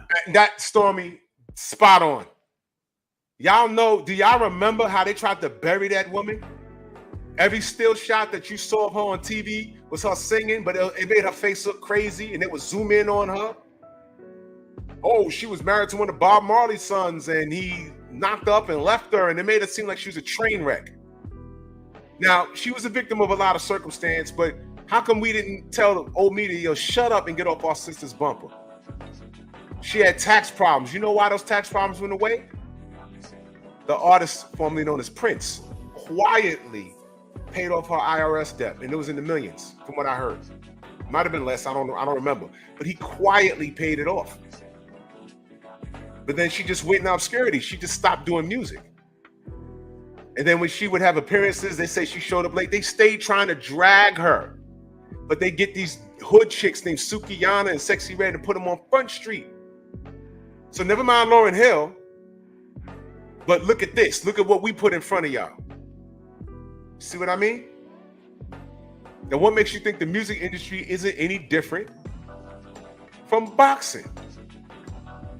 Everything we told you is true. Salute, Kano. Kano's the one that says, man, those commissions be in the locker room. They're supposed to be checking, hand wraps, and they on their cell phones. They're not paying attention to what they're supposed to pay attention to. So when we say, yo, Deontay Wilder, the gloves were in check against Fury. The hand wraps wasn't checked. And then you get Mauricio Suleiman coming on the YouTube channel saying it's impossible for him to have cheated because I was in both locker rooms. And then when I asked him, did you see the hand wraps? The man said no.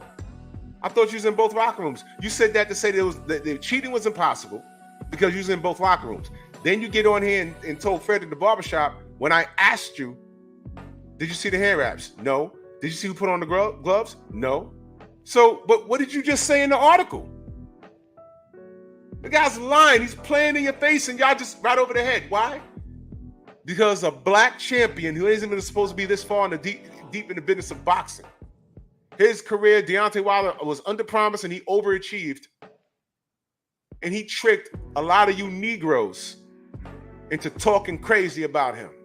All of a sudden, y'all love boxers. Y'all don't like knockouts. After 2 decades of saying, we don't like Floyd because Floyd don't knock anybody out. Enter Deontay Wilder, a light frame in the heavyweight division. Now all of a sudden, y'all like boxers? These folks got you Negroes well-trained. Well-trained.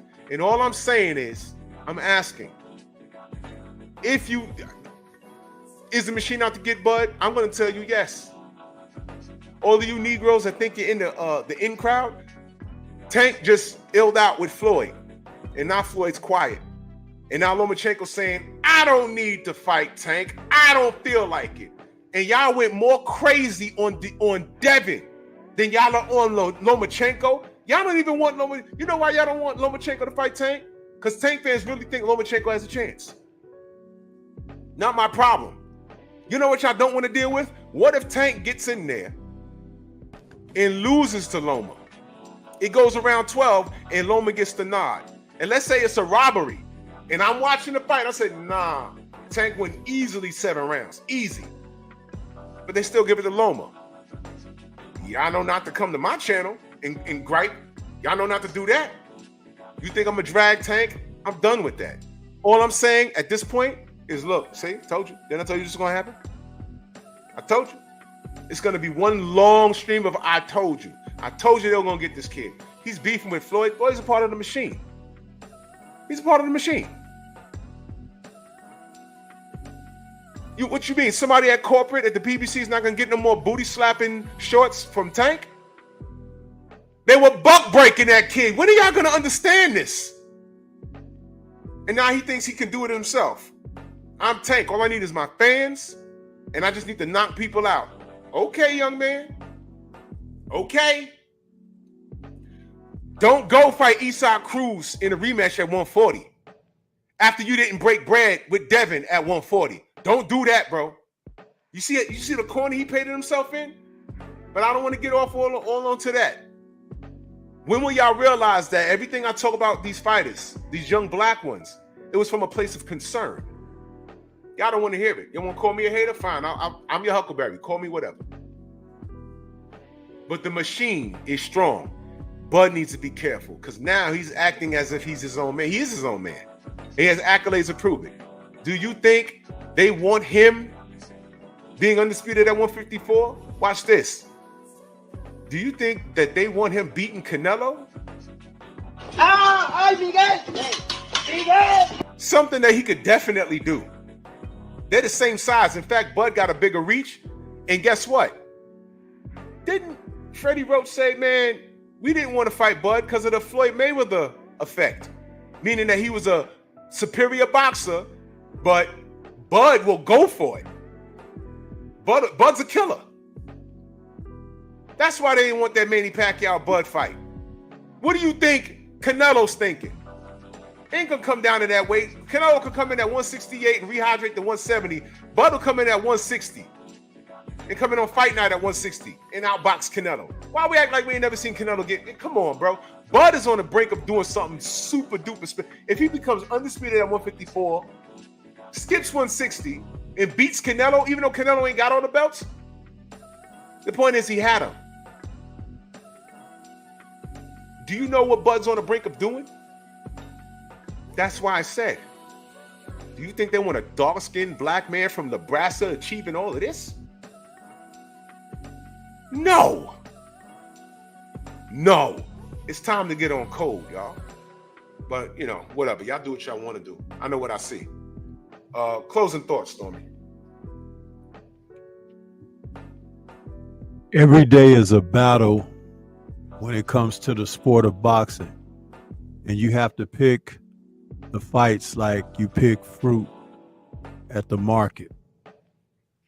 The one battle and fight that you can always fight the good fight for is justice. Justice for the fighter, justice for the sport that you profess to love, and justice that they can come out taken care of in an appropriate manner.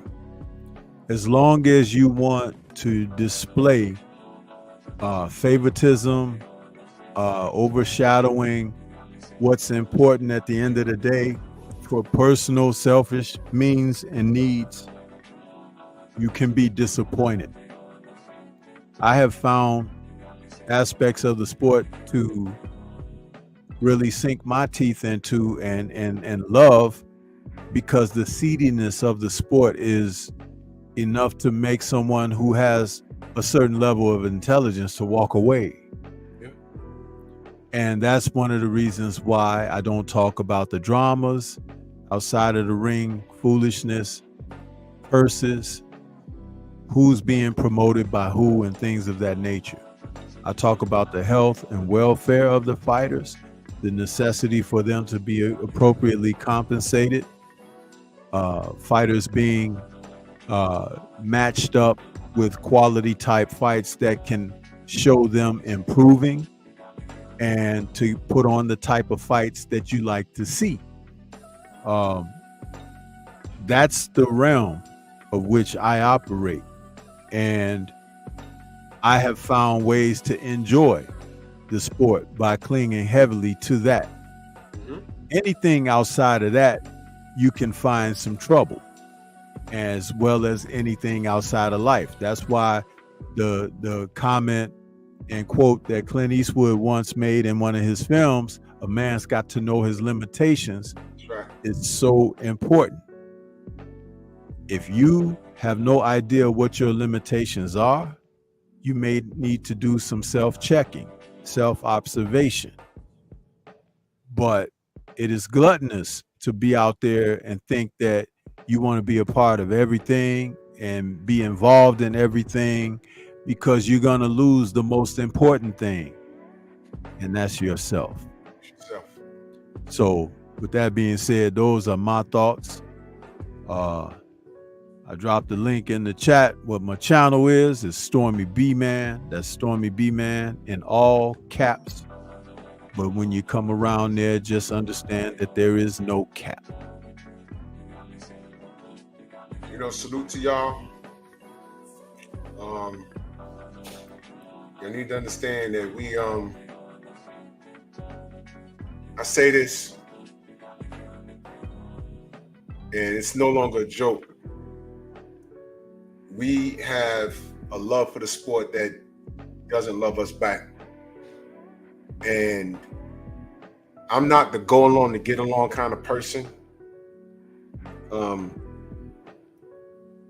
good part about the internet, social media, is that everybody could do it, but that's also the bad part. And I wouldn't be who I am if I didn't speak my gripes, you know. And there's a way to do it. And shout out to the Audacity podcast. I really appreciate you. And there's a way that you can do it without being profane. And my approach is going to be a lot more calm in dealing with certain things. I learned a valuable lesson as of 2 weeks ago, and I'm grateful. It's called Failing Forward. So I'll be back on Drew Titan LLC probably around the 2nd or 3rd of August. You know what I'm saying? But it ain't like your brother, the sensei, been trying to tell you so. You're damn right. Damn right. So there's been an awakening. And yeah, Young Hollywood Pep Talk and Noise tomorrow. Do not miss it. And by the way, the Noise is a members only episode tomorrow. So some of y'all gonna be looking through the tinted glass trying to figure out, well, what's happening. You see, this is why you gotta support. Hey, listen, knowledge is not free. It's not. It comes at the expense of paying attention. Yeah. Mm-hmm. Sometimes paying attention could be the most expensive thing in the world. Exactly. You know. So but, Noise tomorrow. It's the phenomenon that is the Black Panther, and we're gonna do that members only show. If you want to become a member to the channel, it's very easy to do. It's not expensive, but understand, the members are true members. They are people that support tried and true. No foolishness. Foolishness takes a ride on the tip of my steel toe Timbs. Understand that every day, all day. It's just what it is. And it be like that. Straight like that. So salute to everybody in the Venmo, the Zelle, the Cash App, the Super Chat, man. Like I said, I'll be back on my boxing channel. Let me see. Probably about Friday or Saturday. Who knows? But that's all good. But I'll be back here in the morning talking some boxing and Noise on Culture tomorrow and Pep Talk tomorrow. And we do this out of our unconditional love for the sport, but we don't have to remain silent on the foolishness. And in order for them to understand who we are as fans and what we're going to put up with and what we're not going to put up with, y'all so quick to talk about holding your vote and not going to the polls. How about not buying these stupid fights? That's how we make them go away. By not supporting them and supporting the people that do deserve it. You understand? So I ain't gonna talk y'all to death, man. Salute to y'all. And y'all take it gently. We catch you on the rebound. Move! Why are you gay? Who says I'm gay? You are gay. ¡Ay, Miguel! ¡Miguel!